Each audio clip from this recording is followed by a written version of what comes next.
তেল সংকটের এই সময় আমরা আজকে গাড়ি ড্রাইভ করব, তেল সাশ্রয় করব। এটা একটি হাইব্রিড গাড়ি এবং হাইব্রিড গাড়ি আমরা জানি যে হ্যাঁ এটাতে তেল কম লাগে, কিন্তু এটা চালানোর উপর নির্ভর করে আসলে তেল কতটা খরচ হবে কিংবা হবে না। এবং আপনি স্লো যেতে হবে না, আপনি স্পিডেই যাবেন কিন্তু তেল সাশ্রয় হবে। হাইব্রিড গাড়িতে 3টা মোড আছে, একটা হচ্ছে ইভি মোড, ইকো মোড এবং পাওয়ার মোড।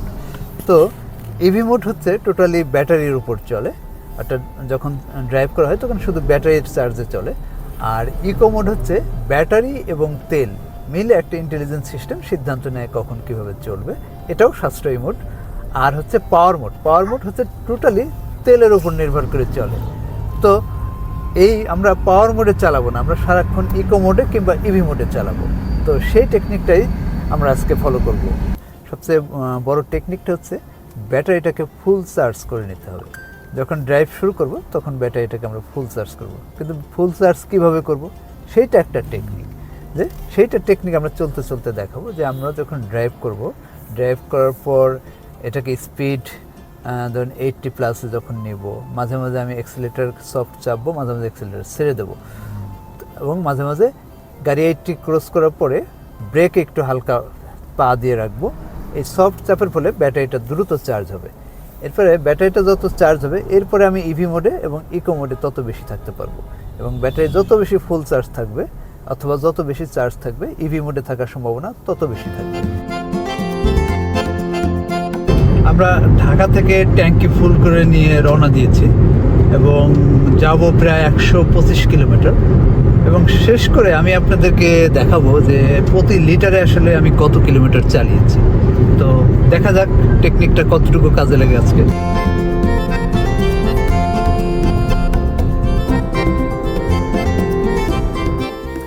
ড্রাইভ করার সময় অ্যাক্সিলারেটরে অপারেশন যত স্মুথ হবে তার উপরেও কিন্তু আপনার এই সাশ্রয়ের বিষয়টা নির্ভর করে। তো আমি দেখাবো চলতে চলতে যে কত সফট অপারেশন করছি, যেন যখন দেখবেন স্পিড টানা অনেকক্ষণ একই স্পিডে রয়েছে। তো এটা যদি আপনি প্র্যাকটিস করতে পারেন সেক্ষেত্রেও কিন্তু আপনার তেলের সাশ্রয় হয়। আচ্ছা, এভাবে যদি আপনি আপনার অ্যাক্সিলারেটর খুব সফটলি হ্যান্ডেল করেন তাহলে দেখবেন স্পিড আপ ডাউন কম হবে, এবং স্পিড যত আপ ডাউন কম হবে আপনার তেলের উপরে প্রেশার তত কম পড়বে, এবং গাড়ি ইঞ্জিনের উপরেও কিন্তু একটা প্রেশার কম পড়ে। অর্থাৎ স্মুথ ড্রাইভিং মানে আপনার গাড়ির লাইফ টাইমও বাড়ে, আপনার তেলও সাশ্রয় হয়, এবং যারা আপনার সাথে যাত্রী কিংবা আপনি সহ আরাম বোধ করবেন।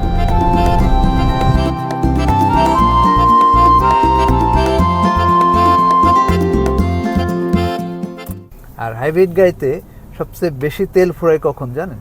সেটা হচ্ছে ওভারটেকিংয়ের সময়। সবাই কী করে ওভারটেকিং করার জন্য অ্যাক্সিলারেটর এত জোরে চাপ দিই তখন চলে যায় পাওয়ার মোডে, অর্থাৎ ফুল তেলে চলে। এবং আমাদের বেশিরভাগ ড্রাইভারদের এই প্র্যাকটিসটাই বেশি, কিন্তু এখানে একটা ছোট্ট টেকনিক আছে। অ্যাক্সিলারেটর আপনি যদি জাস্ট 3 সেকেন্ড হালকা করে সব চাপ দিয়ে ধরেন, অটোমেটিক্যালি গাড়িটা স্পিডে উঠে যায়, এরপরে আপনি ওভারটেকিং করতে পারবেন। তো এই টেকনিকটাও কিন্তু আপনি ফলো করতে পারেন। অনেকে হাইব্রিড গাড়িকে মনে করে যে এটা শুধু 30 থেকে 40 স্পিডে চালাইলে এটা হাইব্রিড মোডে থাকে, অর্থাৎ এটা ইকোনমিক্যাল মোডে থাকে। এর ওভার স্পিডে গেলে এটা আবার তেলে চলে এবং এটাতে খরচ বেশি হয়। আসলে তা কিন্তু না। আমি আজকে আপনাদেরকে 80-র উপরে চালিয়ে দেখাবো যে এটা ইকো মোডে 80+ স্পিডেও এটা চলা সম্ভব।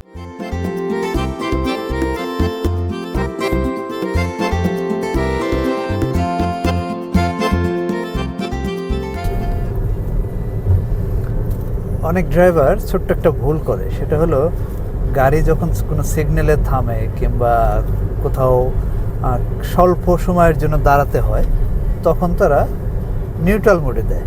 তো হাইব্রিড গাড়ি নিউট্রাল মোডে দিলে এটা ব্যাটারি চার্জ ফুরোতে থাকে, আর দীর্ঘ সময় ধরে যদি এই নিউট্রাল মোডে থাকে তাহলে ব্যাটারির চার্জ 0 হয়ে যায়, যেটা ব্যাটারির জন্য ক্ষতিকর। তাই হাইব্রিড গাড়ির কোথাও যদি সিগন্যালে দাঁড়ান কিংবা কোথাও অল্প সময়ের জন্য দাঁড়ান তাহলে সেটা অবশ্যই পার্কিং মোডে দিয়ে দাঁড়াতে হবে, অথবা ড্রাইভ মোডে দিয়ে আপনি ব্রেকে পা রাখতে পারেন।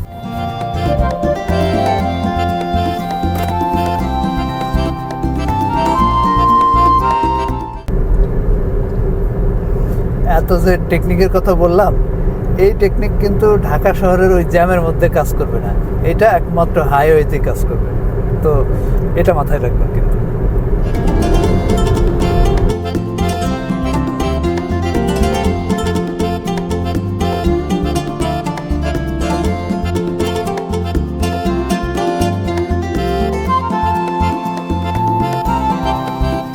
পৌঁছে গেছি আমাদের গন্তব্যে। ঢাকা থেকে ট্যাঙ্কি ফুল করে আসছিলাম, এখনও ট্যাঙ্কি ফুল। এবং আমি দেখাই সর্বশেষ আসলে প্রতি লিটারে আমি কত মাইল এসেছি। এদিকে একটু যদি দেখি আমরা 24.6 কিলোমিটার, তার মানে প্রতি লিটারে আমি 24.6 কিলোমিটার, প্রায় 25 কিলোমিটার বলতে পারেন অ্যাভারেজে। এর চেয়েও বেশি মাইলেজ আমি পেয়েছি এর আগে, কিন্তু আজকে রাস্তায় অনেক জ্যাম ছিল এবং রাস্তাটা অনেক ভাঙা ছিল, যে কারণে আসলে কিছু সময়টা পাওয়ার মোডে চালানো লাগছে। তো সেই হিসেবে প্রতি লিটারে প্রায় 25 কিলোমিটার, এটা কিন্তু কম মাইলেজ নয়। তো এরকম যদি টেকনিক করে হাইব্রিড গাড়ি আমরা যদি চালাই তাহলে কিন্তু তেল সাশ্রয় হবে। এমন না যে আমি অনেক আস্তে চালিয়েছি, আমি কিন্তু যথেষ্ট জোরে চালিয়েছি। তো আপনি জোরে চালিয়েই তেল কিন্তু এই টেকনিক ফলো করে আপনি তেল সাশ্রয় করতে পারেন। তো সবার যাত্রা শুভ হোক, সাবধানে গাড়ি চালাবেন।